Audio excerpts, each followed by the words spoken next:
Tú lo conoces mejor. ¿Por qué Carlos se ofusca tanto cuando le hacen preguntas sobre su vida privada? La entrevista entre Beto Ortiz y Juan Cheput no fue una conversación más. Fue un cruce incómodo cargado de preguntas sobre el pasado, la incoherencia y la legitimidad política. En el centro del debate, Carlos Álvarez, no por sus propuestas actuales, sino por cuestionamientos sobre su vida pasada, que hoy vuelven a escena. Carlos Álvarez ha pasado de ser una figura del espectáculo a un actor político con visibilidad. Y cuando alguien entra a la arena política, su pasado deja de ser privado y pasa a ser parte del escrutinio público. En este contexto, aparece Juan Cheput, su vocero y defensor, enfrentando preguntas incómodas en un escenario nada neutral. Veamos qué fue y cómo se desarrolló estas incómodas preguntas de Beto Ortiz hacia Juan Cheput y cómo él le respondió. Tú lo conoces mejor. ¿Por qué Carlos se ofusca tanto cuando le hacen preguntas sobre su vida privada? Porque yo creo que hay un terreno que se tiene que respetar. Yo ahí sí discrepo y de eso he tratado en estos días con varios amigos. Yo no soy de las personas que piensa que si alguien tiene algún tipo de orientación sexual tenga que ventilarla. No, ¿por qué? No tiene que ventilarlo. Pero una persona que va a ser presidente o que aspira a ser presidente, déjame terminar la idea, podría ser chantajeada en el caso de que existiera alguna foto, algún audio, algún video. Podría ser chantajeada con ese temor, ¿no? O con ese miedo. Y eso sería trágico no para él, sino para el país. Yo creo que no podría ser chantajeado. Yo creo que cualquier persona, y no hablo específicamente de Carlos, dentro del imperio de su intimidad, tiene derecho a salvaguardarla y a no manifestarla. Mira, yo conozco personas, y te hablo del terreno de la realidad, que no dicen lo que su orientación. La mayoría en el Perú, la mayoría están casados y tienen hijitos. De acuerdo. La mayoría. No, pero lo que te estoy diciendo es que no lo ventilan. ¿Por qué? O por los padres, o por el espacio social donde se desempeñan, o porque están en las Fuerzas Armadas, o porque están en el ámbito religioso. De acuerdo. Hay un montón de personas que no lo dicen. Entonces, en el límite de la intimidad, inclusive hay tratados sobre eso. No se puede exigirle a una persona que diga públicamente qué es lo que ha hecho o qué es lo que podría hacer o cuáles son sus relaciones o con quién está emparentado. Pero si se trata, por ejemplo, de que tienes una relación con una persona que puede ocupar un puesto de poder, esa es otra cosa. Bueno, en todo caso, famoso documento que demuestra, que prueba fehacientemente que Carlos Álvarez fue absuelto. No, porque creo que no es necesario. El documento está a disposición de cualquier persona, se sabe el número, es la resolución de nulidad 3263 del 2006, está firmado por el doctor Miguel Ángel Sotelo. Entonces, sabiendo de que existe el habeas data en el país, cualquier persona podría acudir y solicitarlo. El documento que se llama Ejecutoria Suprema, ¿verdad? Así es. Es la resolución de la Corte Suprema, como su nombre lo dice, y sí creo que sería necesario repartirlo en todas las redacciones. Bueno, me parece. Sería importante. Sería importante, pero como te digo, ¿no? Solamente se nos ha leído una fracción, evidentemente no es posible leer en los medios todo el documento, pero sí sería bueno que los periodistas tengamos acceso a él y podamos... Pero es la parte sustantiva, ¿no? Y yo creo que es más que suficiente como para poder corroborar de que no existe condena firme y más bien ha sido absuelto en todas las instancias. Inclusive se solicita en esa parte puntual, que es una demostración de eficacia comunicativa, de que él ha sido liberado de cualquier tipo de cargo. Entonces, despojándote un rato de la camiseta política, ¿tú recuerdas esos programas que hacía Carlos Álvarez en Canal 7? La verdad es que no, porque yo más preocupado estaba, y como lo he dicho antes de que sucediera esto, de las carátulas de los diarios Chicha y de la campaña que hacía Vladimiro Montesinos. Pero era parte de lo mismo, Fujimori, ¿no? Con el tema de Laura Bozzo, esos programas. Todo eso era parte de una misma campaña. Laura Bozzo, Raúl Romero, los diarios Chicha. Y me sorprende que no lo recuerdes porque tú trabajabas en esa época con Toledo. Y Toledo era la principal víctima. No trabajaba, pero era parte de Perú Posible. Bueno, eras parte del partido. Era la principal víctima de estos programas, ¿no? Ahí se le hizo la fama de alcohólico, ahí se burlaban de Leán Carp, ¿no? Desde la campaña. Entonces, yo creo que no es poca cosa el hecho de haber trabajado en un canal para ese régimen y haber tenido un programa cómico que evidentemente no estaba destinado a fustigar al poder, sino a fustigar a la oposición. Claro, ¿te acuerdas de eso, no? Todo eso ha sido tratado durante los 6 años que ha durado el juicio y por eso creo yo que una vez que se han visto todos los considerandos, él ha sido absuelto. Definitivamente esa fue una situación nefasta, la forma como se comportaron los medios durante la década del 90. Incluyendo el programa de Carlos. Yo creo definitivamente que lo de él podría haber sido marginal y no lo veo yo como sustantivo, ¿no?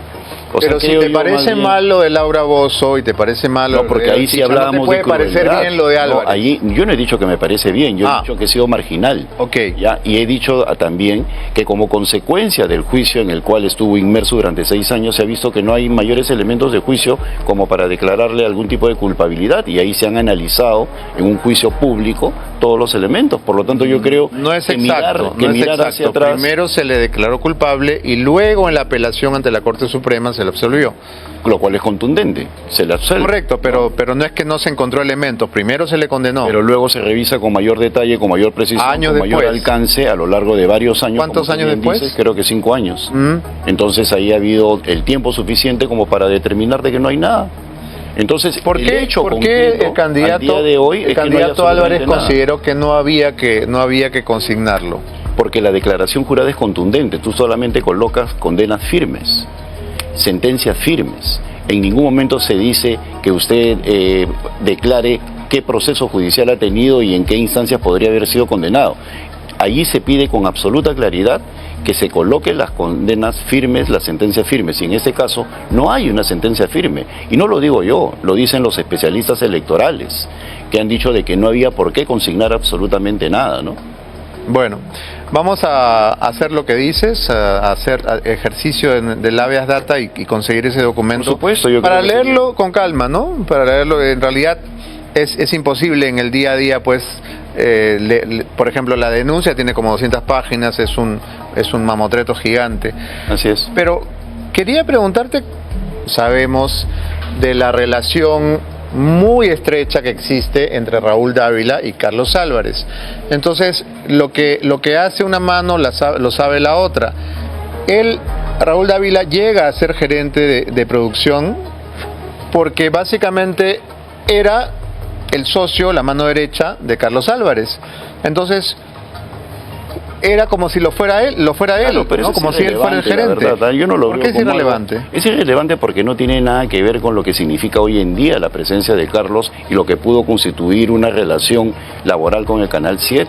Yo creo que no podemos estar anclados mirando una circunstancia absolutamente burocrática que no tiene nada que ver con lo político. Volviendo a Vladimir Mesa, ¿es cierto que Vladimir Mesa fue expulsado de Palacio por Toledo por haber falsificado su firma cuando era secretario de Juventudes de Perú Posible? No fue esa circunstancia, hubieron otras de por medio en las cuales él en su momento lo declaró ante la comisión política y creo que no tiene nada que ver con eso. Yo creo que a veces los jóvenes se toman una serie de iniciativas, ¿no?, que no necesariamente son las correctas, pero yo no recuerdo que haya sido expulsado por eso. Cuando uno hace una búsqueda rápida con el nombre Vladimir Mesa, una de las primeras cosas que aparece es un recorte del diario La República en la que se dice que Vladimir Mesa fue un protagonista del fraude electoral del año 2021 según Samir Villaverde. Bueno, pues quién lo dice, ¿no?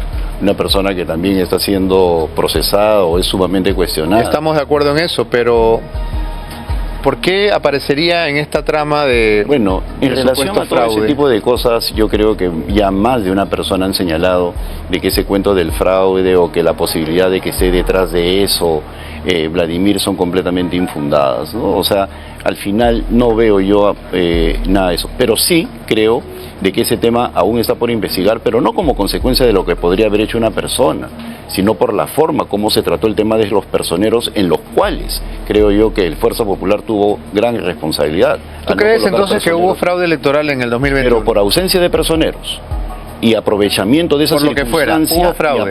Pero lo he dicho en varias oportunidades, te lo he dicho a ti. Lo que creo es ¿Pero que... sigues convencido de ello? Porque por supuesto. En el tiempo transcurrido... Pero por supuesto.